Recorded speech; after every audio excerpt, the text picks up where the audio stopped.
तुम्हाला माहिती आहे का, ह्या झावड्यापासून एक मस्त सुंदरशी बाज आपण तयार करणार आहेत. तर हा व्हिडिओ शेवटपर्यंत बघा. तर आपण या झावळ्याच्या दोन्ही बाजू कापून टाकू आणि मी आता घरी घेऊन जाणार आहे. तर तुम्ही ह्या थोडं निसर्ग पाहू शकता. हे बघा माड आहे आणि ह्याच्या ज्या झावळ्या ते खाली पडले आहेत ते मी नेणार आहेत हे तोडून आणि वगैरे. तर अशा प्रकारे हे माड असतात आणि ह्या आमच्या भागात खूप आहेत. आणि बघू शकता इकडे मी बाज पूर्णपणे तयार केलेले आहे. अशा प्रकारे तुम्ही पण करू शकता. तर पाहू शकता किती छान मी केलेले आहे.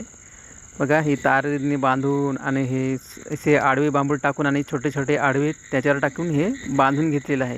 आणि हे बसवण्यासाठी खूप सुंदरसे बाज तयार झालेले आहे. तर ह्या प्रकारे तुम्ही पण करू शकता. बघा हे माझे दुकान आहे आणि ह्यासमोर मी केलेले आहे बसण्यासाठी कस्टमरला. तर मित्रांनो, व्हिडिओला लाईक करायला विसरू नका आणि चॅनलवरती तुम्ही नवीन असाल तर चॅनलला सबस्क्राईब करा. तर चला मित्रांनो.